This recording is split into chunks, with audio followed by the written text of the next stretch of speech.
আসসালামু আলাইকুম প্রিয় দর্শক, সবার কি অবস্থা? হাজির হয়ে গেলাম দীপ্ত টিভির নিবেদিত মাশরাফে নাটকের 901তম পর্বে কি ঘটতে চলছে তার অগ্রিম খবর নিয়ে। এই পর্বটি কেউ মিস করবেন না, কারণ এই পর্বে আপনারা দেখতে পারবেন এবার সবার ইচ্ছাটাই পূরণ হতে চলছে। কারণ এবার আয়নের সাথে তুতুলের নয়, আয়নের সাথে মনির বিয়ে হয়ে গেছে। আর এই সব কিছুর পিছনেই দিলার বেগমের ক্রেডিট রয়েছে। কারণ ফার্স্টলি দিলার বেগম তুতুলকে বলে দিয়েছে যে আসলে আয়ান মনি এবং মনি আয়ানকে ভালোবাসে, আর এর জন্যই তুতুল ব্যাপারটি নিয়ে চিন্তাভাবনা করে রেখেছে। আর এজন্যই দিলার বেগম তুতুলের যে বিয়ের পোশাক রয়েছে সেইগুলো মনির গায়ে পরিয়ে দিবে এবং মনিকে সব কিছু বলে রাখবে যে যখন উপর থেকে নিচে নামবে তখন ঘোমটা মুড়ো দিয়ে নামবে, যাতে করে কেউ তোমার ফেসটি না দেখতে পারে। আর মনিকেও দেখা গিয়েছে ঠিক সেরকমভাবেই কাজ করতে।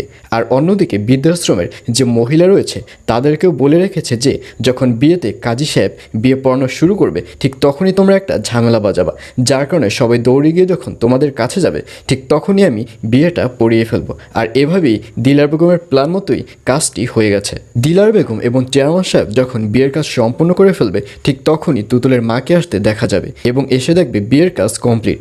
তখন তুতুলের মা রেগে যাবে। তুতুলের মা বলবে, এটা কেমন কথা? আমার মেয়ের বিয়ে হয়েছে আর আপনারা আমাকে আগে বলবেন না? আমার অ্যাবসেন্সে বিয়েটা করেই ফেললেন।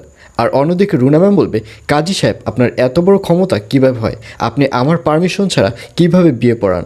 তখন দিলার বেগম বলবে, কই তুমি তো পারমিশন দিয়েই ওখানে চলে গিয়েছিলে, আর এজন্যই তো বিয়েটা পড়ানো হয়েছে। কি বলিস আয়ান?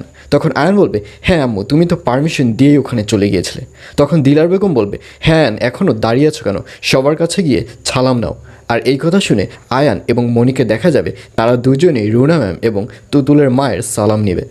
আর অন্যদিকে বোকা সিতারাকে আবারও নতুন করে বোকা বানিয়ে ফেলবে দিলার বেগম। কারণ বোকা সিতারা উপরে দেখে এসেছে যে ওখানে তুতুল বসা রয়েছে, আর নিচে এসেও দেখে তুতুল বউ সেজে বসে আছে এবং তুতুলের বিয়েটা হয়ে গেছে।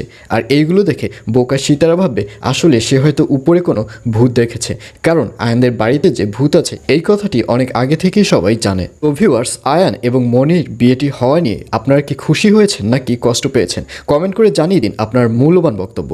এবং মাশরাফে নাটকের প্রত্যেকটি এপিসোডের আপডেট খবর ও সময়সূচি সবার আগে পেতে অবশ্যই আমাদের চ্যানেলটি সাবস্ক্রাইব করে রাখুন।